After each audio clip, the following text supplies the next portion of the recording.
造了上天下面的一切事物，你是萬有的上主。因父及子聖神之名，願天父慈愛經過聖座，施洗恩賜與你同在。各位弟姊妹，而家讓我哋一起認罪，虔誠地舉行聖祭。我向全能天主，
上主說：異民起來，前往約沙法的山坡，因為我要在那裏作學，審訊四周的一切異民。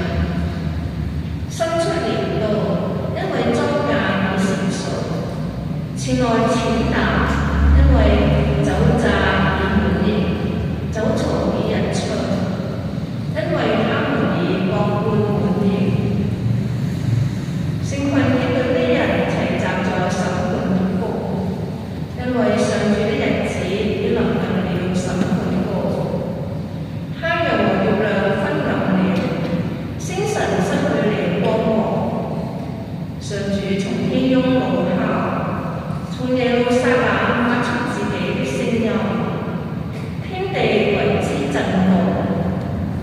但上主卻是自己百姓的避難所，是以色列子民的堡壘。那時，你們必要知道，我上主是你們的天主，我住在基督我的聖山上。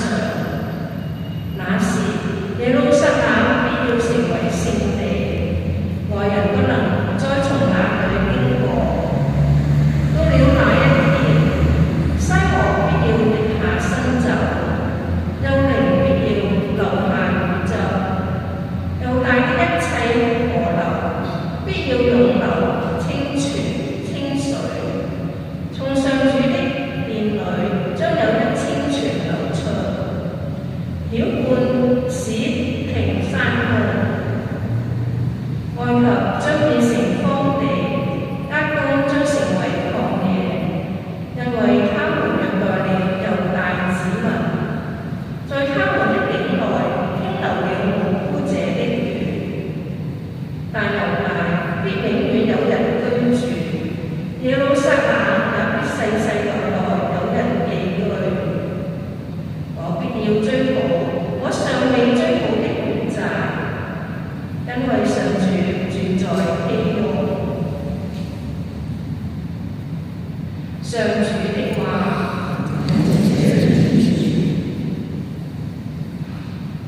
答唱，義人們，請因上主而歡欣。上主為我，願大地踴躍，無數島嶼也都要歡樂。雲彩和黑暗將團團包圍，正義義與公道支持他的作為。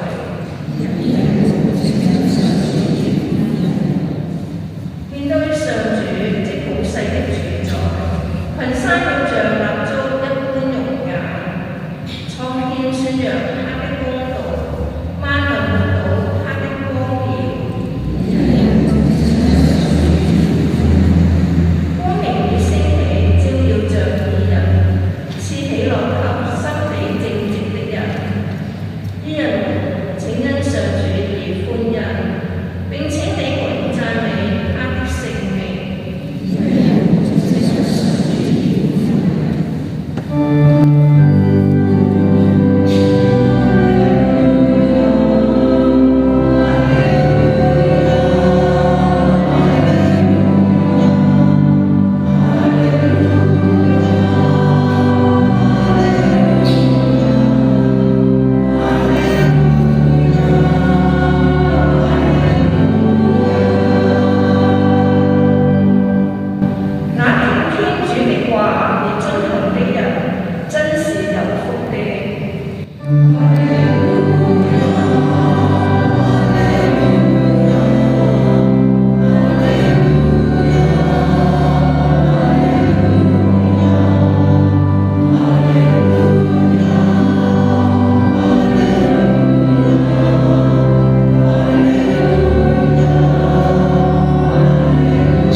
最出名嗰句説話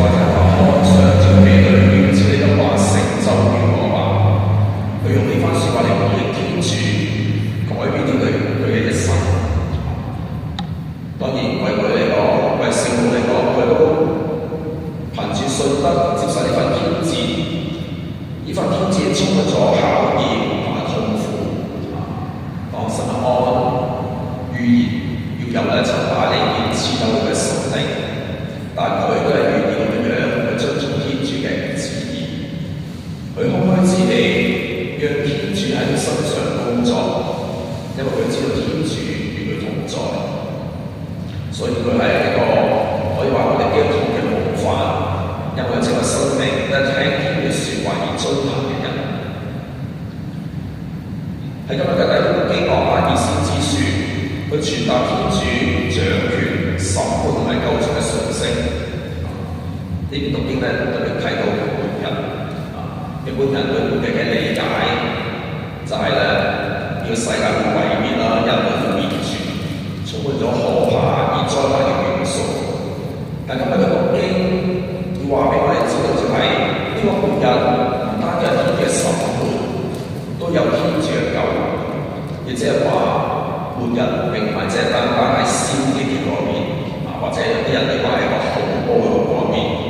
其實天嘅審判係帶呢個世界嘅淨化同埋更新，所有罪惡喺嗰一日會被消滅。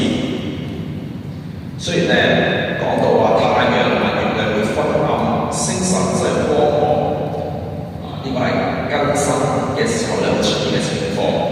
但係重要嘅係我哋唔好忘記，人最重要嘅信息係天主嘅救恩，天主嘅拯救，天主要拯救我哋。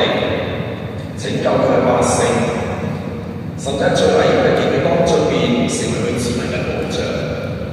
所以喺呢個嘅末日裏邊，唔再有痛苦，唔再有眼淚，相反有嘅係天主嘅同在。所以天主嚟嘅係要更新一切。所以各位弟兄姊妹面對住呢個末日，你係乜嘢心情咧？你驚，抑或充滿盼望？每人都要面對呢個末日，包括到我哋自己生命嘅末日，同埋整個世界嘅終結。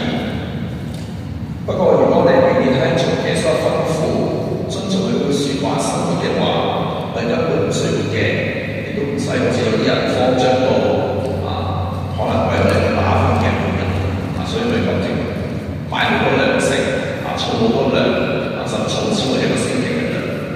但係如果為我哋基督徒嚟講，我哋心裏面有盼望，因為我哋知道我哋嘅根源，我哋嘅歸屬係喺天主嗰度，所以呢個日子為我哋講唔係一個害怕嘅日子，相反係一個我哋值得我哋歡欣雀躍，因為我哋得救贖嘅日子臨近。所以我哋姊妹一齊信靠天主嘅人，都會同天主同在，會領受佢豐富嘅恩典，直到永遠。所以回應翻今日嘅第一點今日嘅福音就係我哋如果聽天嘅説話而遵行嘅話，我哋就唔需要覺得驚，相反我哋會為之感恩，同我哋會準備自己嘅心去迎接呢一日嘅來臨。祝福大家。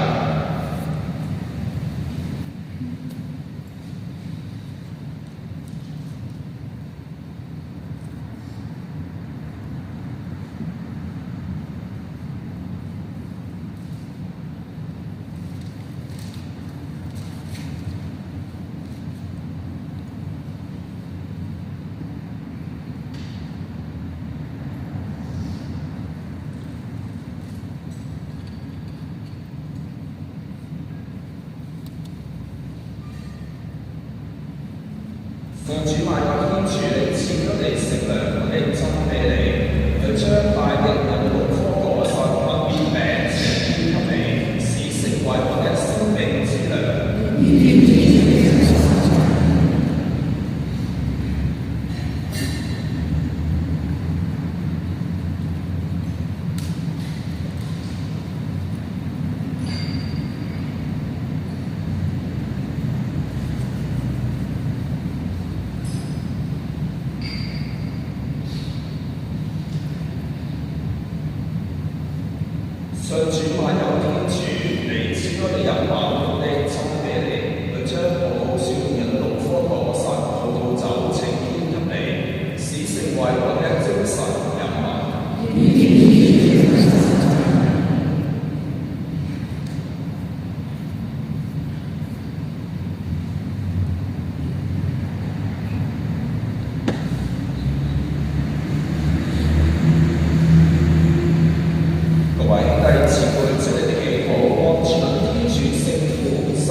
命令，為紀念佢而舉行呢個祭獻。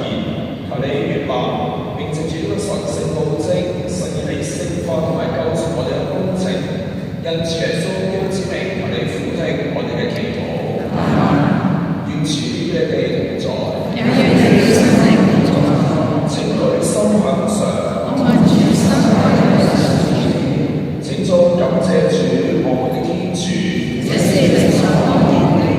主聖父，全能永生嘅天主，藉着我哋嘅主基督，我哋時時主感謝你，實在是理所當然的，並能夠使人得救。我哋以熱誠嘅愛德，歌頌基督嘅死亡，以活潑嘅信德，頌揚佢嘅復活，以堅強嘅望德，期待佢光榮嘅來臨。因此，我哋隨同所有天使同埋聖人，同聲讚美你，不停地歡呼。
係你都垂憐我哋嘅弟兄姊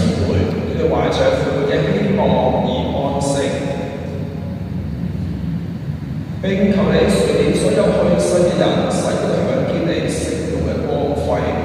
求你垂聽我哋眾人上去天主之母童貞榮福瑪利亞，聖母淨配大聖嘅身，諸聖宗徒，以及你代厚愛你全體聖人共享永生，並使我哋藉着你聖子耶穌基督讚美你、顯揚你。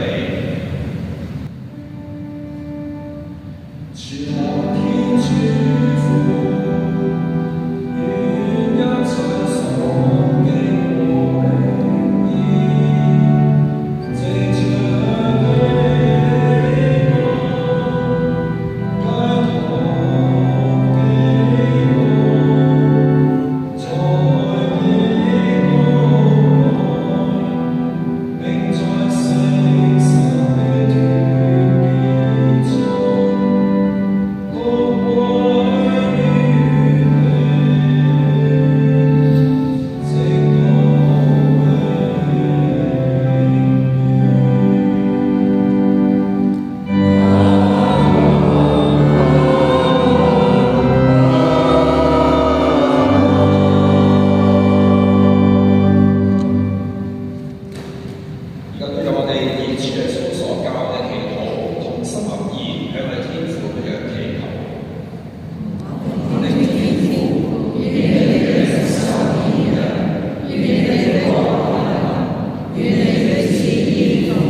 神當福的